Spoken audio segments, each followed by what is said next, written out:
ताऊ पलट गए तो, उसका चाचा पलट गया तो सबको अपने बच्चों की परवाह होती है, लेकिन आएगा। लेकिन उसकी शिक्षा की, उसकी दीक्षा की, उसकी शादी की कौन जिम्मेदारी उठाएगा? क्योंकि बाप को तो उस कानून व्यवस्था ने छीन लिया। कौन उठाएगा? उस देश की पुलिस इतनी कमजोर नहीं है, इस देश का शासन इतना कमजोर है।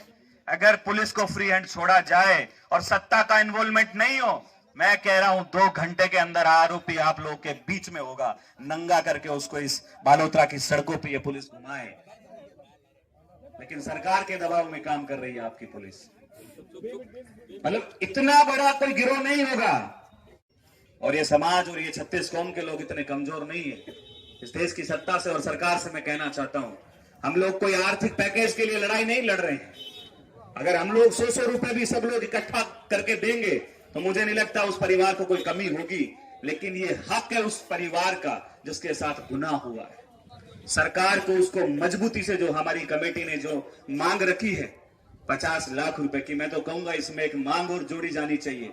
उस बच्चे का जो नया नया अभी जीवन में आया है, नई नई सांस उसने ली है इस दुनिया में, उसकी पढ़ाई का खर्चा कौन उठाएगा? कल उसके ताऊ पलट गए तो, उसका चाचा पलट गया तो सबको अपने बच्चों की परवाह होती है, लेकिन आएगा। लेकिन उसकी शिक्षा की, उसकी दीक्षा की, उसकी शादी की कौन जिम्मेदारी उठाएगा? क्योंकि बाप को तो उस कानून व्यवस्था ने छीन लिया। कौन उठाएगा? उसको कौन पढ़ाएगा? सरकारी स्कूलों की तो आप हालत देखो। अच्छे स्कूल में वो पढ़े, अच्छी शिक्षा उसको मिले, उसकी जीरो से लेके जब वो पैदा हो उससे लेके उसकी पूरी शिक्षा की व्यवस्था सरकार का ये मांग जोड़नी चाहिए। वह जिस स्कूल में पढ़े, अच्छी स्कूल में पढ़े, उसको पढ़ाया जाना चाहिए। क्योंकि पैसा तो हम लोग ले लेंगे, सरकार दे देगी, लेकिन बच्चे को क्या मिला? बेचारी माँ कहां लेके जाएगी? क्या पता पैसे का बंटवारा किस तरीके से किया जाए, वो बात की बात है, वो परिवार की आपसे जिम्मेदारी है, वो आपसी बातचीत तो अंदर की बात है। लेकिन उस बच्चे को क्या मिला जो इस दुनिया में आएगा? उसकी शिक्षा की बात होनी चाहिए, उसके स्वास्थ्य की बात होनी चाहिए, उस जो पत्नी है उनका भरण पोषण कैसे होगा, इसके लिए कोई नौकरी की बात होनी चाहिए।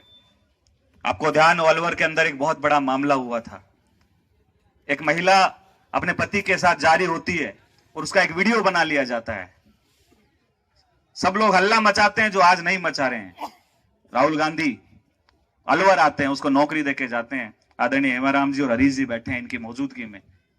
तो हमें इस सरकार से वैसे तो कोई उम्मीद नहीं है, लेकिन हम लोग भी क्रांतिकारी लोग हैं, आसानी से पीछा छोड़ने वाले लोग नहीं हैं। आप सब लोग हिम्मत बनाए रखिए, मजबूती से एकजुट होके कमेटी के नेतृत्व में जो है आप लड़ाई लड़ो, हम लोग जीतेंगे और आपको चिंता करने की जरूरत नहीं है। यहाँ आप लोग लड़ाई लड़ो, जयपुर में हम लोग मजबूती से लड़ाई लड़ेंगे। जरूरत पड़ी तो हम लोग विधानसभा का घेराव भी करेंगे। कोई छोटी मोटी बात नहीं है। हम सब लोग मजबूत हैं, एकजुट हैं, अपनी लड़ाई को लड़ना जानते हैं, संघर्ष करना जानते हैं। अगर यहां से पार नहीं पड़ी तो आप यहां नेतृत्व करिएगा। आपका भाई भी इतना कमजोर नहीं है। हजारों की संख्या में ले जाके हम लोग जो है ना विधानसभा की ईंटें उखाड़ लाएंगे, चिंता मत करो। तो आप सब जय भीम, जय भीम। ये बाबा साहब का नारा है, और बाबा साहब को हम लोग ये श्रद्धांजलि अर्पित इसलिए नहीं करते हैं। जय भीम का नारा क्यों बोलते हैं? क्योंकि बाबा साहब ने उस दौर में उन मजलूम लोगों की लड़ाई लड़ी जिनकी सुनने वाला कोई नहीं था। इसलिए हम बाबा साहब अम्बेडकर के नारे की जय जयकार करते हैं, और उनका जैसे ही नारा लगता है तो अंदर से क्रांति पैदा होती है, और उस क्रांति का नाम है जय भीम। तो आप मजबूत रहिएगा। अभी हमारे बीच में हमारे नेता आए हैं, किस तरीके से बातचीत होती है, धरने पे किस तरीके की जो है निर्णायक स्थिति होगी, सब आपको अवगत कराया जाएगा। बहुत आज कहां है? क्योंकि सामने मारने वाला एक मुसलमान था। तो भैया, क्रिमिनल की कोई जाति और धर्म नहीं होता है, क्रिमिनल क्रिमिनल होता है। मैं तो चारण समाज के लोगों से भी कहूंगा कि आपको यहां आना चाहिए, इस आंदोलन को समर्थन देना चाहिए और न्याय की मांग करनी चाहिए। क्योंकि अगर आप क्रिमिनलों को जाति और धर्म में बांटोगे, समुदाय में बांटोगे, तो फिर तो जो बलात्कार करने वाले लोग हैं वो भी तो किसी जाति के होते होंगे, उनके पक्ष में आप खड़ा होना शुरू हो जाओगे तो कहां जाएगी इस देश की कानून व्यवस्था, कहां जाएगा इस देश का संविधान और कहां जाएगी इस देश की आत्मा। ये आपको समझने का, विचार करने का समय है। साथियों, बहुत बड़ी विडंबना है। कल आप हजारों की संख्या में इकट्ठे हुए, लेकिन मीडिया में आपको कहीं जगह नहीं मिली। राइजिंग राजस्थान चल रहा है। क्या है राइजिंग राजस्थान? आप घर से जो बेरोजगार नौकरी की मांग करते हैं, आप उनको घर में से उठा के लेके आते हो। किसान आंदोलन करते हैं, आप उनको घर से उठा के लेके आते हो, लेकिन आपसे एक हिस्ट्री सीटर नहीं पकड़ा गया। पुलिस वाले लोग यहां बैठे हैं। कितनी बड़ी नाकामी है कि आपको पता था वो हिस्ट्री सीटर है और इस तरीके की घटना को अंजाम दे सकता है, लेकिन खुलेआम हफ्ता वसूली करता घूम रहा है। आपने उस पर कोई शिकंजा नहीं कसा, क्योंकि आप इंतजार कर रहे थे कोई घटना हो और उस घटना के बाद हम जागृत हो और उसको गिरफ्तार करें।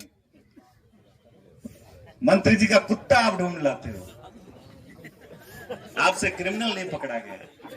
कितनी बेशर्मी की बात है, आप सोचना और विचार करना। हमारे देश की पुलिस इतनी कमजोर है, हमारे देश की पुलिस इतनी कमजोर नहीं है, इस देश का शासन इतना कमजोर है। अगर पुलिस को फ्री हैंड छोड़ा जाए और सत्ता का इन्वॉल्वमेंट नहीं हो, मैं कह रहा हूं 2 घंटे के अंदर आरोपी आप लोगों के बीच में होगा। नंगा करके उसको इस बालोतरा की सड़कों पे ये पुलिस घुमाए, लेकिन सरकार के दबाव में काम कर रही है आपकी पुलिस। मतलब इतना बड़ा कोई गिरोह नहीं होगा, उसके कोई आईएसआई से तो संपर्क होंगे नहीं, ना कई विदेशों से संपर्क होंगे। वो बालोतरा में आसपास किसी के घर में छुपा बैठा होगा, आप उसको नहीं पकड़ पाते हैं। कितनी बड़ी नाकामी और बेशर्मी है इस देश की कानून व्यवस्था पर। एक इतना छोटा सा अपराधी, अपराध बहुत बड़ा है लेकिन उसकी कोई गैंग नहीं है, तो हमें क्या उम्मीद आप लोगों से कि कल को कोई ऐसी बड़ी घटना हो जाए तो आप हमारा सुरक्षा का ध्यान रखेंगे। लेकिन पूरी पुलिस तो अडानी जी को एयरपोर्ट से लाने और राइजिंग राजस्थान में डिनर कराने में लगी हुई है। डिनर में क्या बन रहा है? सोनू निगम आ रहा है, परफॉर्मेंस दे रहा है, वहां डांस कर रहे हैं। यहां आपके आंदोलन की कोई चर्चा नहीं है। मैं जयपुर जाके आया हूं, यहां जितने मेरे नौजवान साथी हैं, आप कांग्रेस के, गैर कांग्रेसी, सभी 36 कौम के लोग जो बैठे हैं, केवल उनकी सोशल मीडिया पे चर्चा है। लेकिन मीडिया में सिर्फ एक बात की चर्चा है कि राइजिंग राजस्थान के डिनर में क्या क्या डिशेस थी। आप देखिए इस देश की मीडिया